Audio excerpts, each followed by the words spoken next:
نیک سیرت بیوی شوہر کے لیے اللہ تبارک و تعالی کی طرف سے عظیم نعمتوں میں سے ایک نعمت ہے۔ اس نعمت کا اندازہ اس بات سے لگایا جا سکتا ہے کہ اللہ تعالیٰ کے بعد اگر کسی کو سجدہ کرنے کا حکم دیا جاتا تو بیوی کو حکم دیا جاتا کہ وہ اپنے شوہر کو سجدہ کرے۔ شوہر کی قدر و قیمت پوچھنی ہو، شوہر کی قدر و قیمت جاننی ہو تو اس عورت سے جا کے پوچھو جس کا شوہر اسے اور اس کے بچوں کو تنہا اکیلا چھوڑ کے بے وفائی کر گیا، اس دنیا فانی سے رخصت ہو گیا۔ اس عورت سے جا کے پوچھو آج جس کی کوئی دیکھ بھال کرنے والا کوئی نہیں، جس کی فکر کرنے والا کوئی نہیں، جس کی عزت کی رکھوالی کرنے والا کوئی نہیں، جس کی عزت کی حفاظت کرنے والا کوئی نہیں، یہ عورت ڈرتی رہتی ہے، سہمی رہتی ہے، گھر سے باہر نہیں نکلتی کہ کہیں کسی درندے کی ہوس کا نشانہ نہ بن جاؤں، کسی نفس پرست انسان کی ہوس کا نشانہ نہ بن جاؤں۔ نفس کی بات آئی، رسول کریم صلی اللہ علیہ وسلم کا ایک فرمان یاد آ گیا۔ کسی نے پوچھا یا رسول اللہ جنت کتنی دور ہے، جنت کتنی دوری پر ہے؟ میرے کریم نبی نے فرمایا پہلا قدم اپنے نفس پر رکھ دو، تمہارا دوسرا قدم جنت میں ہوگا۔ جنت اتنی دور بھی نہیں ہے اور جنت اتنی قریب بھی نہیں۔ قریب اس لیے نہیں ہے کہ نفس پر پیر رکھنا، نفس کو دبوچنا، نفس کو مار دینا یہ مشکل ترین مرحلہ ہے، یہ ہر کسی کے بس کی بات نہیں ہے۔ شیطان سے پہلے تو کوئی شیطان نہیں تھا، ابلیس سے پہلے تو کوئی ابلیس نہیں تھا۔ آج اگر کوئی نماز نہیں پڑھتا، کوئی اللہ کے حضور جھکتا نہیں ہے، کوئی سجدہ نہیں کرتا، اگر کوئی مسجد میں نہیں جاتا تو ہم کہتے ہیں یہی شیطان ہے جو ہمیں نماز نہیں پڑھنے دے رہا، جو ہمیں سجدے سے روک رہا ہے، سجدہ نہیں کرنے دے رہا۔ ہمیں تو شیطان سجدہ کرنے سے روکتا ہے۔ مجھے بتاؤ جب اللہ نے فرمایا تھا ابلیس کو اے ابلیس آدم کو سجدہ کر، اس وقت ابلیس کو کس چیز نے روکا تھا کہ آدم کو سجدہ نہیں کرنا؟ آخر کون سی اس کے اندر چیز ایسی تھی کہ سجدہ کرنے سے روک رہی تھی؟ خبردار آدم کو سجدہ نہیں کرنا، آدم مٹی سے بنا ہے اور تو آگ سے بنا ہے، تیرا مقام آدم سے کہیں زیادہ بلند ہے۔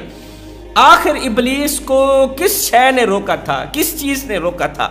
شیطان نے روکا تھا۔ اس وقت تو شیطان تھا ہی نہیں، ایک ہی چیز تھی روکنے والی، ابلیس کو ایک ہی چیز تھی اللہ کی نافرمانی کرنے والی، ایک ہی چیز تھی ورگلانے والی۔ وہ کون سی چیز تھی؟ وہ تھا نفس امارہ۔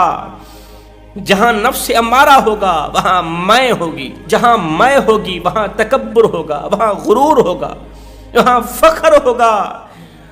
تکبر اللہ تعالیٰ کی چادر ہے، جو اللہ پاک کی چادر پکڑ کر تکبر کے ذریعے، فخر اور غرور کے ذریعے کھینچنے کی کوشش کرتا ہے نا، تو اللہ تعالیٰ اسے مٹی میں ملا دیتا ہے، نیست و نابود کر دیتا ہے۔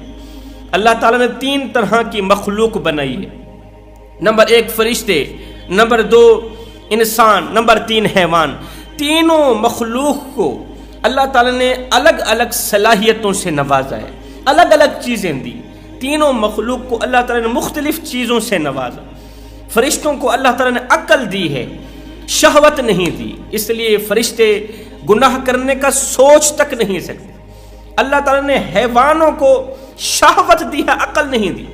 جانوروں کو شہوت دی، نفس دیا ہے، عقل نہیں دی۔ اس لیے جانور جب ایک دوسرے سے ملتے ہیں تو کسی سے شرم نہیں کرتے۔ جہاں شہوت ہوگی، نفس پرستی ہوگی، وہاں شرم و حیا نہیں ہوگا، شرم و حیا کا جنازہ نکل جائے گا۔ تیسری طرف حضرت انسان کھڑا ہے۔ اللہ تعالیٰ نے فرشتوں کو عقل دی اور جانوروں کو شہوت دی، اور انسان کو ایک چیز فرشتوں والی یعنی عقل دی اور دوسری چیز جانوروں والی شہوت دی۔ عقل اور شہوت دے کر، عقل بھی دی ہے انسان کو اللہ پاک نے، نفس بھی دیا ہے، شہوت بھی دی ہے۔ عقل اور شہوت دونوں چیزیں دے کر اللہ تعالیٰ نے انسان کو اشرف المخلوقات بنایا۔ اب سنیے، شہوت کے ہونے کے باوجود بھی، نفس کے ہونے کے باوجود بھی جو انسان گناہ کے قریب نہیں جاتا، شہوت کے ہونے کے باوجود بھی جو انسان زنا کے قریب نہیں جاتا، کسی بھی گناہ کے قریب نہیں جاتا، یہ وہ انسان ہے جو فرشتوں سے بھی افضل ہے۔ اب ذرا غور کیجئے گا، شہوت کے ہونے کے باوجود بھی جو انسان زنا کے قریب نہیں جاتا، شہوت کے ہونے کے باوجود بھی جو انسان نماز پڑھتا ہے، قرآن پڑھتا ہے، تہجد کی نماز پڑھتا ہے، تہجد اللہ تعالیٰ کی لاڈلی عبادت ہے، تہجد اللہ پاک سے ہر بات منوا کر ہی دم لیتی ہے، نفس کے ہونے کے باوجود بھی جو انسان گناہ کے بالکل قریب نہیں جاتا، زنا کے بالکل بھی قریب نہیں جاتا، یہی وہ انسان ہے جو فرشتوں سے افضل ہے۔ اب غیرت کے کانوں سے سنیے گا، عقل کے ہونے کے باوجود بھی جو انسان نفس کا پجاری ہے، عقل کے ہونے کے باوجود بھی جو انسان خدا کی جگہ شہوت کو خدا مان بیٹھا ہے، نفس کو خدا مان بیٹھا ہے، عقل کے ہونے کے باوجود بھی جو انسان حضرت انسان ہو کر یہ جاننے کے باوجود بھی کہ اللہ نے مجھے اشرف المخلوقات بنایا ہے پھر بھی جانوروں والا کام کرتا ہے، عقل کے ہونے کے باوجود بھی شہوت پرستی کرتا ہے، یہی وہ انسان ہے جو کتوں سے بھی بدتر ہے، جو جانوروں سے بھی گیا گزرا ہے۔ عقل کے ہونے کے باوجود بھی وہ کام کرتا ہے جو جانور کرتے ہیں، جو کتے کرتے ہیں، جو خنزیر کرتے ہیں۔ جب وہ ایک دوسرے سے ملتے ہیں ان کے اندر حیا کوئی نہیں رہتی، غیرت کوئی نہیں، جانوروں کے اندر بھی غیرت کوئی نہیں، آج کے انسان کے اندر بھی غیرت نہیں، وہ بھی ایک دوسرے کا حیا نہیں کرتے، آج کا انسان بھی عقل کے ہونے کے باوجود بھی حیا نہیں کرتا۔ فرمایا میرے نبی نے اپنا پہلا قدم نفس پر رکھ دو، دوسرا قدم تمہارا جنت میں ہوگا۔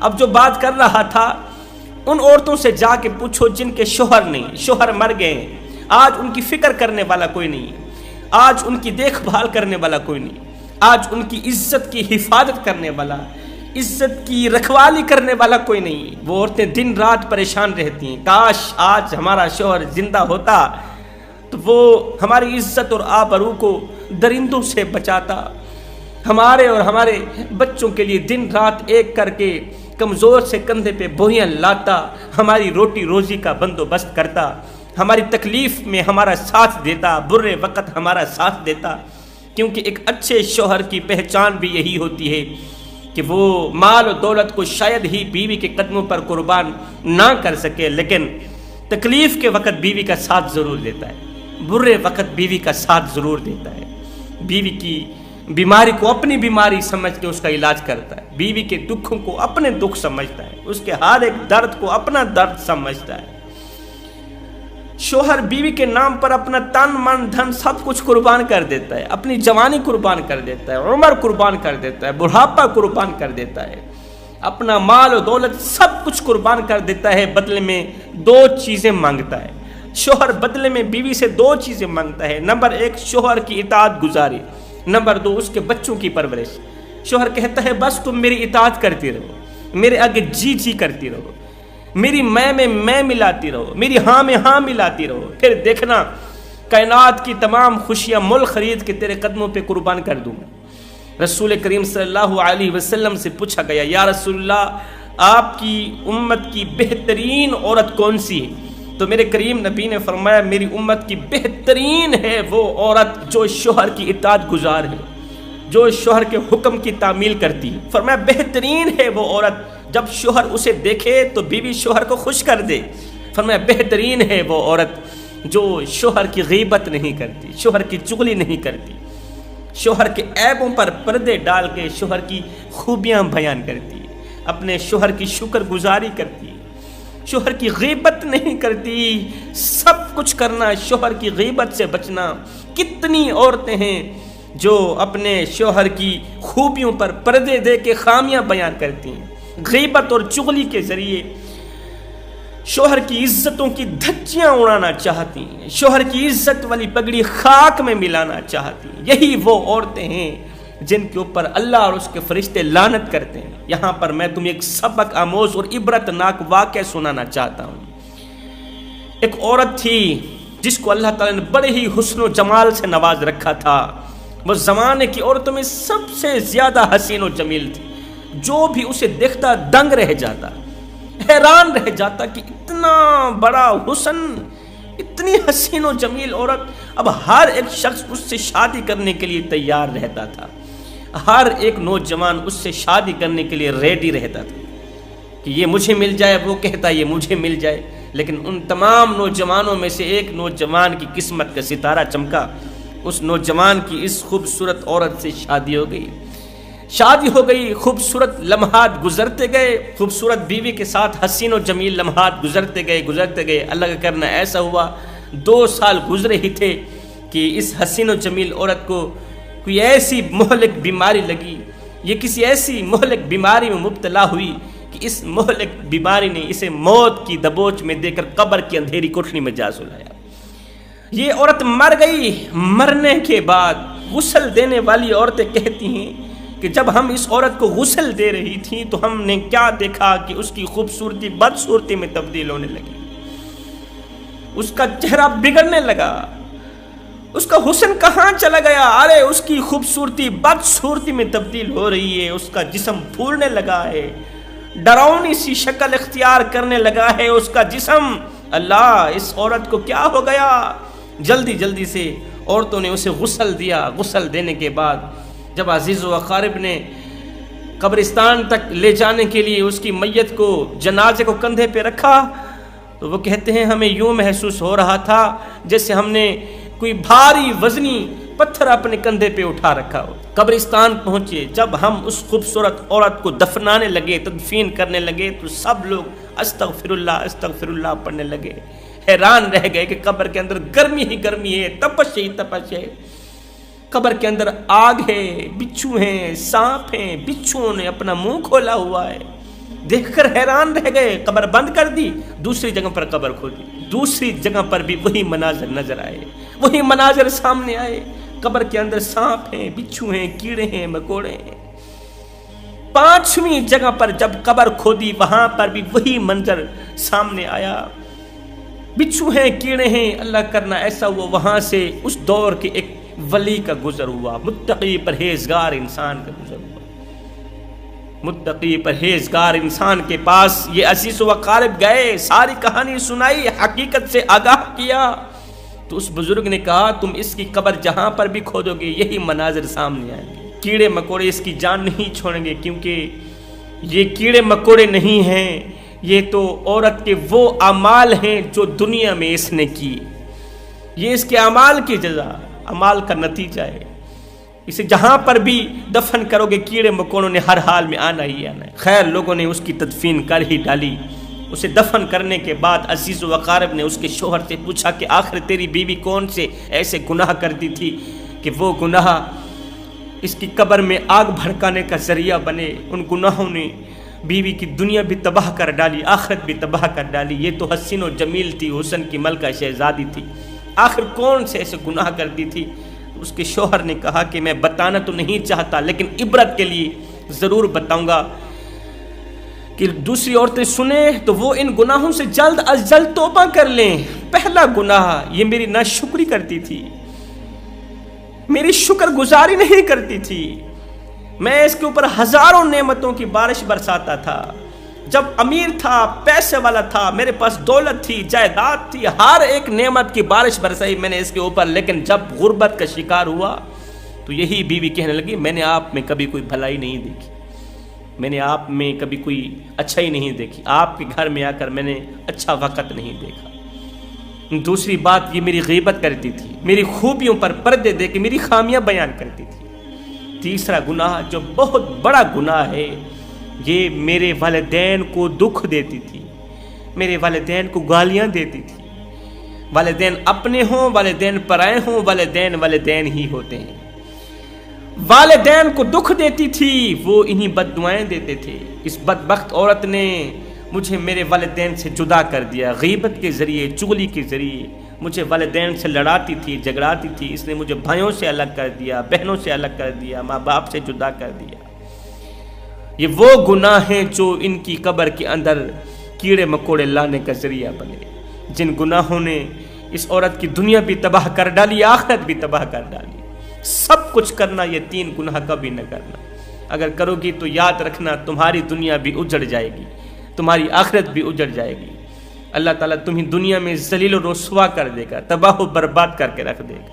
حضرت سیدنا مولا علی کرم اللہ وجہ الکریم فرماتے ہیں شوہر کو 3 جملے بولنے والی بیوی تین نعمتوں سے محروم رہتی، دنیا میں تین نعمتوں سے محروم رہے گی جو عورت اپنے شوہر کو یہ تین جملے بڑے شوق سے بولتی ہے۔ پہلا جملہ کہ میں نے آپ میں کبھی کوئی اچھائی نہیں دیکھی، جب سے آپ کی زندگی میں آئی ہوں مجھے دکھ ہی ملے، میں نے آپ میں کبھی کوئی اچھا وقت نہیں دیکھا۔ ایسی عورت سکون سے محروم رہتی ہے، چین و قرار سے محروم رہتی ہے۔